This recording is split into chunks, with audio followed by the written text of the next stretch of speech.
Hello everyone, welcome to O level GS Adda. So ये है day 3 of 10 days 10 topic series for module code M4R5 internet of things and its application.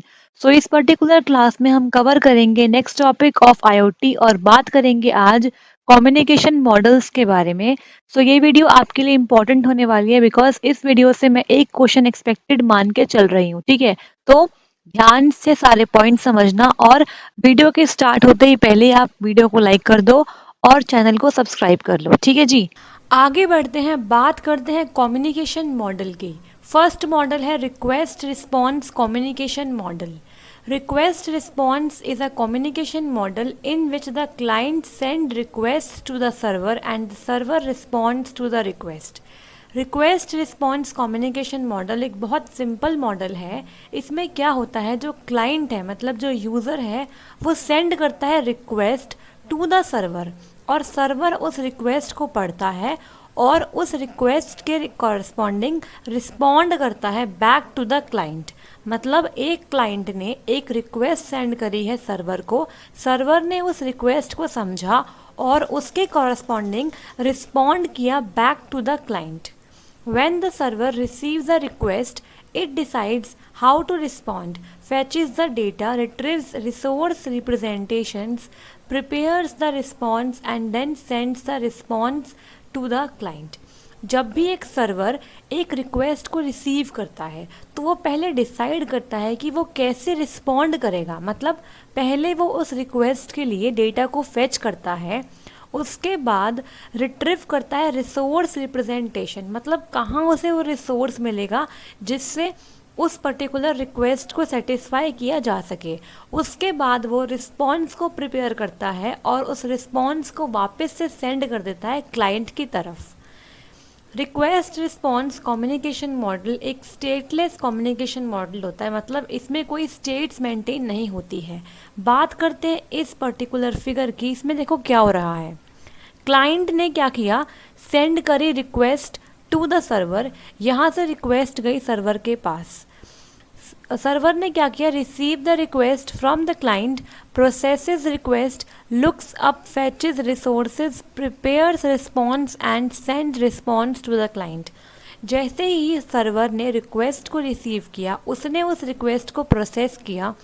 उस request को fulfil करने के लिए उसने web पर बहुत से रिसोर्सेज को फेच किया, बहुत से रिसोर्सेज को देखा और जो रिसोर्स उसे मिला जो कि इस पर्टिकुलर रिक्वेस्ट को सेटिस्फाई करता है वो उसको लेता है और रिस्पॉन्स को प्रिपेयर करता है और उसके बाद रिस्पॉन्स को भेज देता है क्लाइंट की तरफ।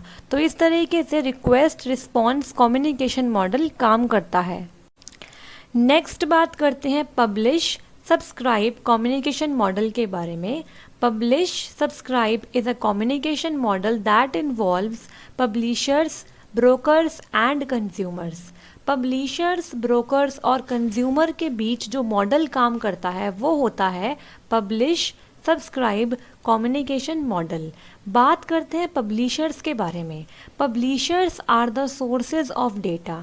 डेटा को जनरेट करते हैं पब्लिशर्स, सोर्स ऑफ डेटा होते हैं publishers. Publishers send the data to the topics which are managed by the broker. Publishers send करते हैं डेटा को उन टॉपिक्स के लिए जो कि मैनेज करे होते हैं ब्रोकर के द्वारा। मतलब जो ब्रोकर्स हैं वो टॉपिक्स को मैनेज करते हैं और उन टॉपिक्स के लिए जो डेटा है वो आता है पब्लिशर्स से। Publishers are not aware of the consumers.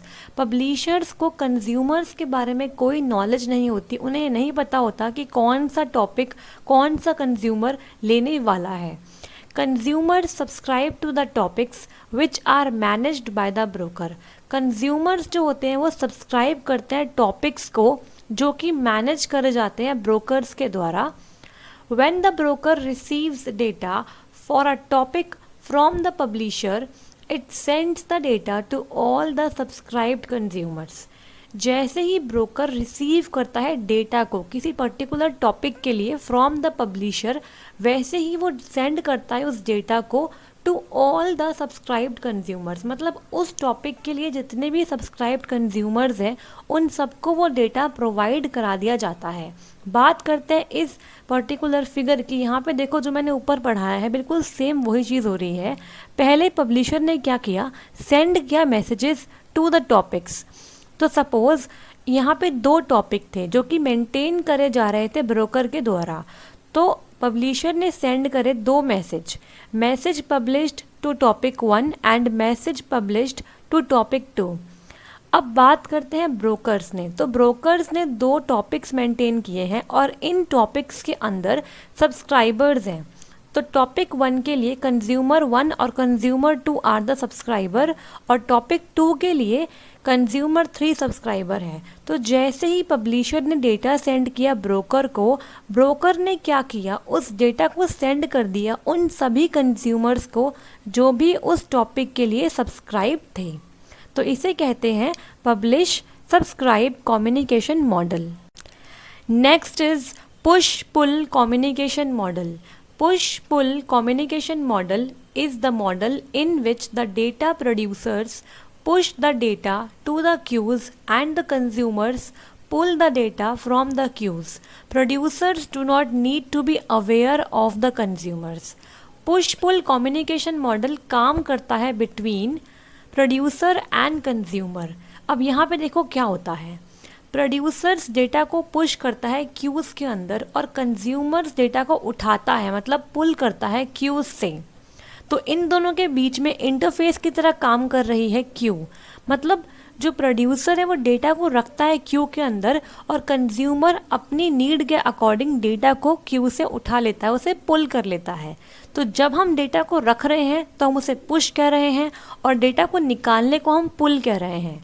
Producers do not need to be aware of the consumers. Producers को ये नहीं पता होता कि कौन सा कंज्यूमर इस डेटा को पुल करने वाला है। Queues help in decoupling the messages between the producers and consumers.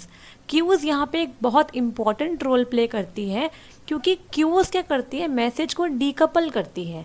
जो मैसेज सेंड किया जा रहा है प्रोड्यूसर से कंज्यूमर की तरफ, उसके लिए बीच में कौन सा इंटरफेस है, बीच में क्यूज़ हैं। तो इसलिए मैसेज की डीकपलिंग के लिए हम इस्तेमाल करते हैं क्यूज़ का।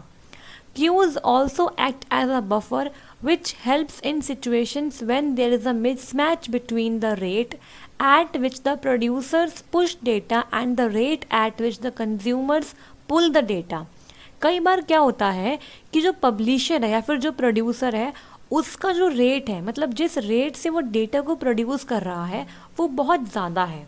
मतलब वो एक बारी में इतना सारा डेटा प्रोड्यूस कर देता है कि वो जो कंज्यूमर है वो उसे कंज्यूम ही नहीं कर पा रहा।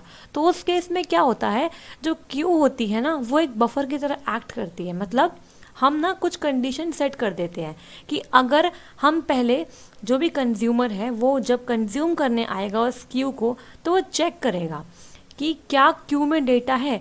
डेटा अगर होगा तो वो उसे पुल कर लेगा। ऐसे ही जब प्रोड्यूसर आएगा पुश करने तो वो चेक करेगा क्या क्यू पूरी फुल है। अगर क्यू पूरी फुल है तो वो वेट करेगा और जब तक क्यू में कोई भी एम्प्टी स्पेस नहीं होगा वो अपने डेटा को उसके अंदर पुश नहीं कर पाएगा। तो उस कंडीशन में जो क्यूज़ होती है वो बफर की तरह काम करती है जब जो डेटा रेट्स होते हैं प्रोड्यूसर के और जो कंज्यूमर के वो मिसमैच करते हैं। तो इस तरीके से पुश पुल कम्युनिकेशन मॉडल काम करता है। लास्ट है exclusive pair communication model. Exclusive pair का मतलब क्या होता है कि दोनों के दोनों पेयर्स यहाँ पे पार्टिसिपेट करते हैं। Exclusive pair is a bidirectional, fully duplex communication model that uses a persistent connection between the client and the server. Exclusive pair में क्या होता है, ये बाई डायरेक्शनल मॉडल होता है, मतलब दोनों तरफ से मैसेजेस आ सकते हैं एक दूसरे को और ये फुली डुप्लेक्स कम्युनिकेशन होता है। मैं आपको फुल डुप्लेक्स के बारे में कुछ बताना चाहती हूँ। देखो फुल डुप्लेक्स का मतलब क्या होता है कि एक ही टाइम पर आप डेटा को सेंड भी कर सकते हो और रिसीव भी कर सकते हो। अगर हम बात करें हाफ डुप्लेक्स की तो उसमें क्या होता है, पहले एक बार में सेंड होता है डेटा, उसके बाद वेट करने के बाद आपको डेटा को रिसीव करना होता है। मतलब एक बारी में सेंडर और रिसीवर आपस में कम्युनिकेट नहीं कर सकते, सिर्फ एक ही डायरेक्शन में डेटा फ्लो होता है हाफ डुप्लेक्स के कंडीशन में। लेकिन फुल डुप्लेक्स में क्या होता है कि दोनों साइड से कम्युनिकेशन हो सकती है। और यहाँ पे क्या होता है, ये एक परसिस्टेंट कनेक्शन यूज़ करते हैं, मतलब एक ऐसा कनेक्शन जो कि बहुत ज़्यादा परसिस्टेंट है, मतलब जो मेंटेन रहेगा जब तक हम चाहेंगे, between the client and the server. Once the connection is set up, it remains open until the client sends a request to close the connection. अगर एक बार कनेक्शन सेटअप हो गया तो वो कनेक्शन जब तक मेंटेन रहेगा जब तक वो क्लाइंट खुद से रिक्वेस्ट ना करे सर्वर को कि प्लीज़ इस पर्टिकुलर कनेक्शन को क्लोज कर दो। Client and server can send messages to each other after connection setup. Client और सर्वर एक दूसरे को, क्योंकि ये बाई डायरेक्शनल है, तो एक दूसरे को वो आपस में मैसेजेस को सेंड कर सकते हैं जब हमारा कनेक्शन सेटअप हो जाता है। तो बात करते हैं इस फिगर की। इस फिगर में क्या हो रहा है, यहाँ पे देखो लेफ्ट साइड में हमारा क्लाइंट है और राइट साइड में सर्वर है। क्लाइंट ने क्या किया, क्लाइंट ने रिक्वेस्ट करी टू सेटअप कनेक्शन। क्लाइंट बोलता है सर्वर से कि मुझको एक कनेक्शन सेटअप करना है, इसने रिक्वेस्ट सेंड करी। सर्वर ने उस रिक्वेस्ट को पढ़ा और उसने रिस्पॉन्स किया एक्सेप्टिंग द रिक्वेस्ट, मतलब सर्वर ने क्लाइंट की रिक्वेस्ट को एक्सेप्ट कर लिया और उसका रिस्पॉन्स क्लाइंट को भेज दिया। इसके बाद क्लाइंट ने क्या किया, message from the client to server. Client ने सेंड किया मैसेज अपनी तरफ से सर्वर की ओर। अब सर्वर ने क्या किया, सर्वर ने भी यही किया, सर्वर ने अब एक और मैसेज सेंड किया क्लाइंट को। इसके बाद ऐसे बहुत से मैसेज इनके पास आपस में एक्सचेंज होते रहेंगे। उसके बाद जब क्लाइंट चाहेगा तो वो कनेक्शन क्लोज की रिक्वेस्ट सर्वर को सेंड कर सकता है। और उसके बाद सर्वर ने क्या किया, कनेक्शन क्लोज रिस्पॉन्स, सर्वर ने कहा ठीक है मैं इस पर्टिकुलर कनेक्शन को क्लोज कर देता हूँ। तो इस तरीके से एक्सक्लूसिव पेयर कम्युनिकेशन मॉडल काम करता है। तो यहाँ पे आप सबके लिए इंफॉर्मेशन अवेलेबल है। Paid video course is available for module code M3R5 Python programming language and module code M4R5 internet of things IoT। और जो भी स्टूडेंट्स वीडियो कोर्स लेंगे उन्हें साथ ही साथ मिलेगा कंप्लीट ई नोट्स। ठीक है, तो आप इस नंबर पे कांटेक्ट करके अपने नोट्स को ले सकते हैं और अपनी तैयारी को अच्छे तरीके से कंटिन्यू कर सकते हैं। ठीक है, नेक्स्ट बात करेंगे सी प्रोग्रामिंग के बारे में। तो जो स्टूडेंट्स इस बार सी प्रोग्रामिंग M3R4 मॉड्यूल का एग्जाम देंगे वो भी नोट्स ले सकते हैं। Hindi medium as well as English medium में नोट्स अवेलेबल है।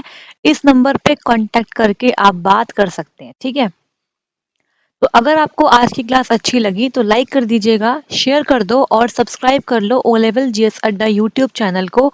और आगे आने वाले सारे वीडियोस के लिए आप बेल आइकन को हिट कर लीजिए। टेलीग्राम पे हमसे जुड़ने के लिए आप इस दिए गए लिंक पे विजिट करें, ये लिंक आपको डिस्क्रिप्शन बॉक्स में भी मिल जाएगा। ठीक है, तो इसी तरीके से आप अपनी क्लासेस कंटिन्यू करते रहिए और अपनी तैयारी को अच्छे तरीके से रखिए।